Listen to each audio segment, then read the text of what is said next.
Welcome back. It is November and it is Adoption Awareness Month, and we are excited to have Jeff and Sarah Stoller here with us today. So, first of all, what does adoption mean to you guys? God adopting us into His family. Yeah. And unconditional love. Very good. So, I saw on the mantle, I saw number 4, and I did the deduction. You must have been married in 2004. Yes. So from when you got married, how soon was it till you had children in your family? It was 4 years until Shiloh was born. Okay. But we actually discussed adoption when we were engaged. Okay. So what put adoption on your guys' heart?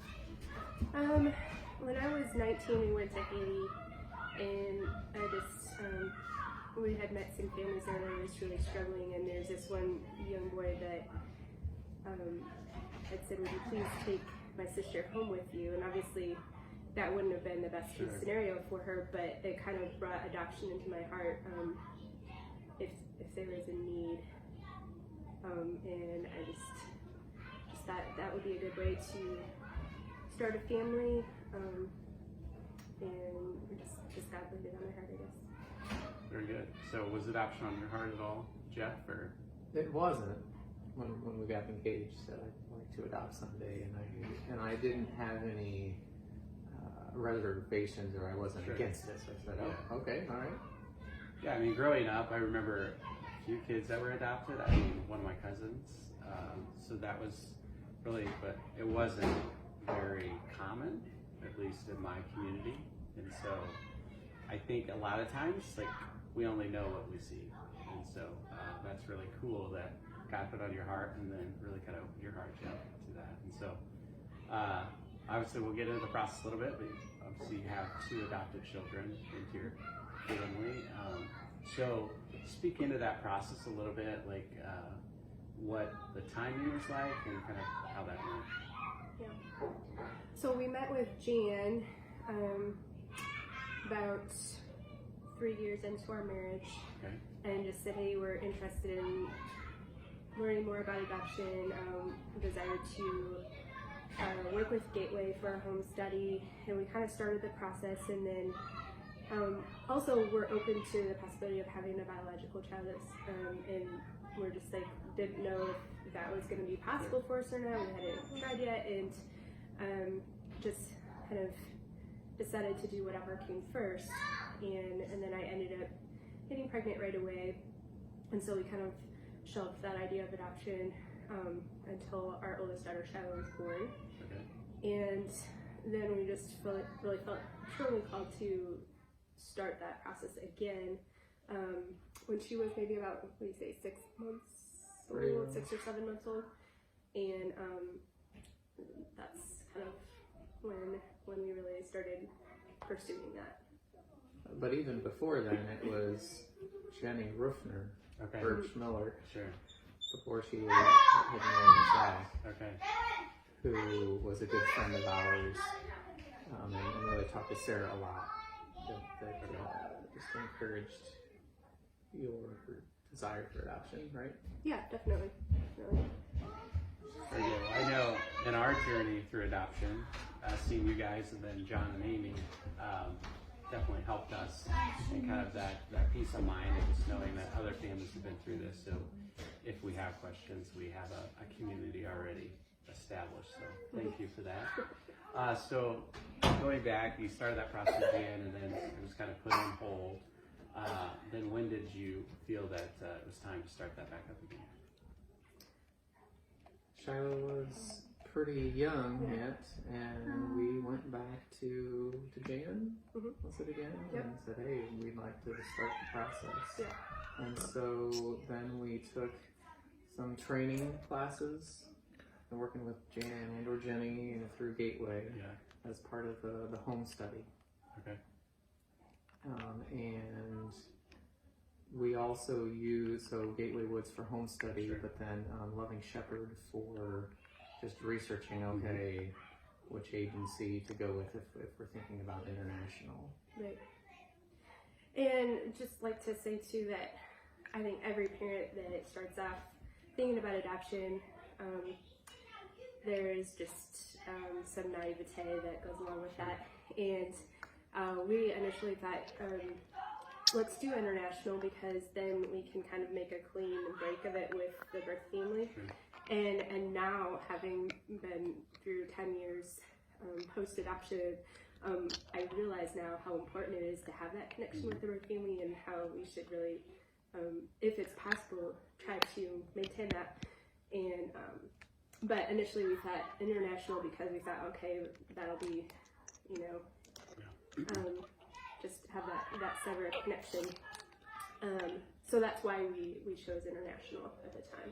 And when we were looking through different countries, Ethiopia was the country that was most open at the time, maybe like the simplest process. A lot of other countries had age requirements, and Ethiopia's was kind of where we were at the time, how old we were at the time. It was a good fit for us.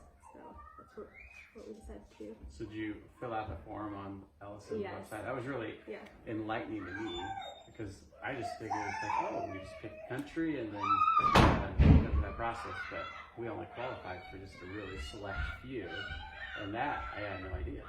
But it's always different, I guess. But it depends on, like, obviously your age and how many kids you had, and a lot of other things. But so Ethiopia, and then so once you kind of chose that process, how long was that then? It was pretty quick for us, right? About a year Okay. or so Yeah. in both cases, from start to bringing first Selah and then Sheila home. It was so quick. In fact, I started to get nervous that we were gonna have a child that was going to be really, really close to the age of our daughter Shiloh, and I started praying about that because I wanted there to be some separation there. And it just so happened that we got our referral for Selah, and they weren't entirely sure, but they said that they estimated that she was born about the same week as Shiloh was, but a year earlier. So they actually have the same birthday, and they're exactly a year apart. Wow, that's really cool. So explain a little bit more with the process of Gateway.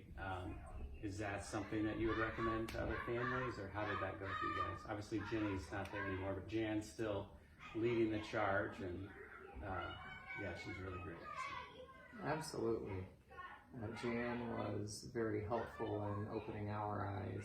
At the time, the very first time or so, we talked to her, said, we think we'd like to adopt a white baby domestically. And she said, well, just so you know, the wait is longer for a white baby than some other ethnicity. Yeah. And that just started getting us thinking, opening our minds. Oh, maybe we should consider something else. But then Gateway provided training. Jenny came to our house for the home studies. It was a very smooth and easy process, and helpful and informative from people we knew and trusted. So I would absolutely recommend Gateway. Yeah, it was very comfortable. I remember talking to other families that were going through different agencies, and just the anxiety that they had about the process, because there's someone coming into their home that they didn't know. But I never felt that way working with Gateway. It was just very comfortable for us. Very good. And just kind of end it here a little quicker. So it is obviously Adoption Awareness Month, and for families that are maybe kind of in a similar situation to you guys 8 years ago, whatever it was, how would you encourage them, or what kind of prayer would you give to them? I mean, especially if you're adopting interracially, you just have to be prepared. Read, do your homework, get on a Facebook group that is specifically for what they call TRA families, or transracially adopted children. Just be willing to learn about the challenges that face minority group peoples. And I think a lot of times we as white people don't understand the Black experience or the Hispanic experience, and we don't understand what they're going through, and just be willing to be open to the fact that there is challenges for these kids that you're bringing into your home that you may not necessarily understand. Very good. Pray through it.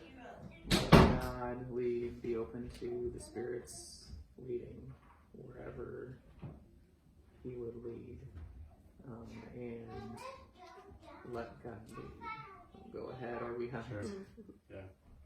And I think definitely it's important for you as a couple to both be on the same page. Sometimes when the wife may be really excited about adoption and husband's not there yet, if you're not both on board, it's not time. It's not time to step out into adoption, because it can be hard, and you have to be united in your desire. Very good. No, very good thoughts, and thanks again for sharing a little bit of your story and where God's led you and your involvement with Gateway. We appreciate it. If you have questions regarding adoption, if you're interested or you just really kind of want to explore those options, please contact us. Jan would be happy to answer your questions that you have. And we're always looking for house parents as well. So adoption's not in your cards right now. We have that option as well. So thank you, and we'll see you later.